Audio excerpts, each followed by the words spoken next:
KPK saya tuntut. Saya kenal ketua KPK, Bapak Firly yang dimuliakan Allah.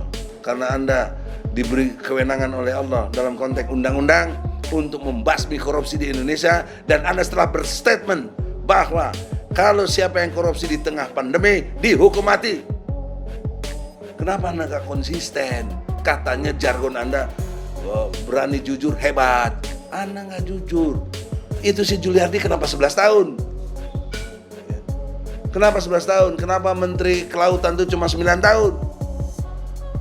Nah, nanti untuk ngadili Luhut dan Erik, jangan kurang dari hukuman mati.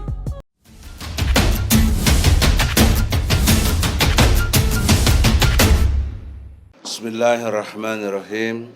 Assalamualaikum warahmatullahi wabarakatuh. Waalaikumsalam warahmatullahi wabarakatuh. Konstruk berpikir saya didasari pendekatan filosofis, kemudian historis, sosiologis, dan yuridis.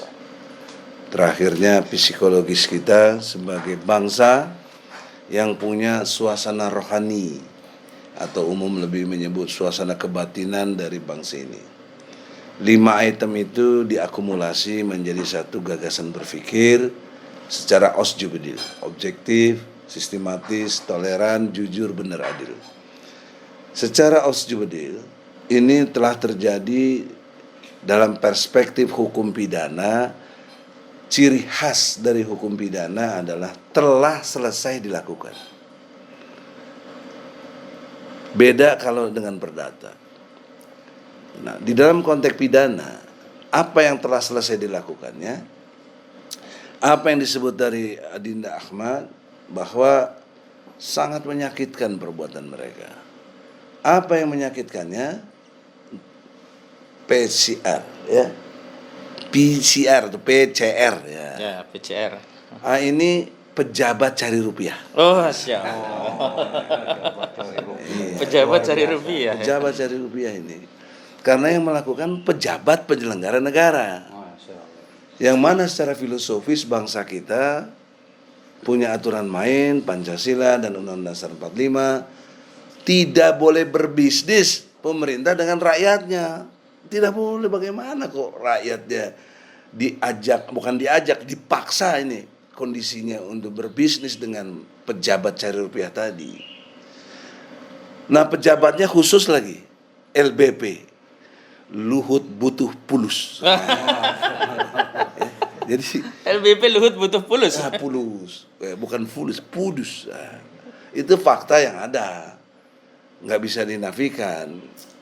Jadi dalam konteks ini, termasuk Erick Thohir juga telah menyimpang dari ketentuan-ketentuan berbangsa dan bernegara. Dia ini pembantu presiden.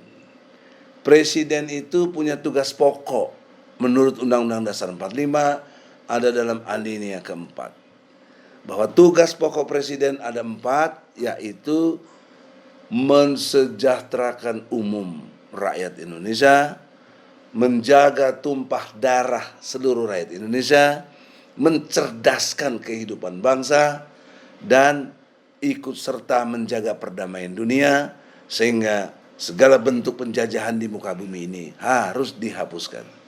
Itu konstruk berpikir yang sudah ada di Undang-Undang Dasar 45. Nah, Anda pembantu presiden, tugas pokok presiden 4 tadi. Anda disfungsional dalam hal ini. Itulah kami TPUA kenapa menggugat Jokowi untuk mundur. Sebenarnya tidak langsung mundur, kita minta Jokowi taubat. Karena ajaran Islam mengajarkan lebih dulu taubat. Tapi taubat ada kriterianya. Pertama, menyesali segala perbuatannya. Kedua, tidak mengulangi lagi. Ketiga, mengganti segala hal-hal yang buruk tadi dengan kebaikan-kebaikan.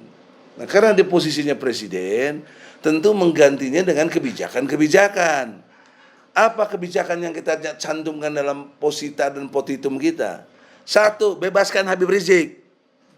Itu poin kita, orang nggak banyak ngerti. Mestinya kita ini, teman-teman FPI dan lain sebagainya, dukung keras ini, karena kita meminta itu. Kenapa Habib Rizik?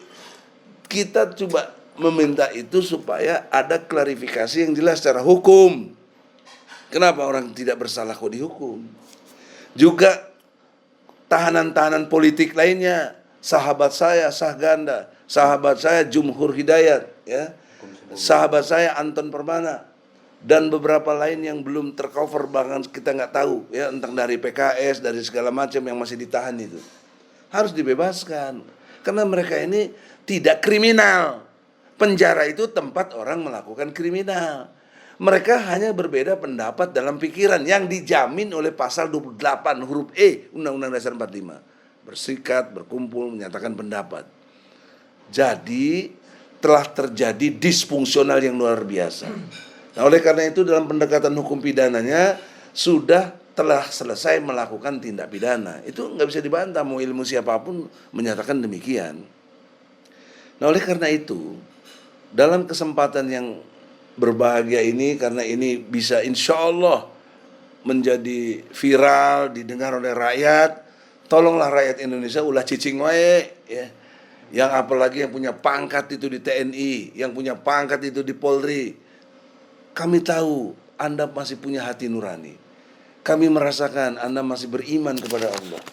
Tapi iman dan hati nurani Anda menjadi tidak penting ketika Anda tidak punya fungsi untuk digerakkan melawan kemungkaran dan kejahatan ini. Untuk itulah dalam kesempatan ini hal yang penting seruan dari TPUA nanti diupayakan lagi oleh dari tim TPUA, yaitu pertama kami minta kepada KPK, ya, harus segera adili pejabat-pejabat terkait dengan hal ini. Harus segera diadili. Dan KPK saya tuntut, saya kenal ketua KPK, Bapak Firly yang dimuliakan Allah.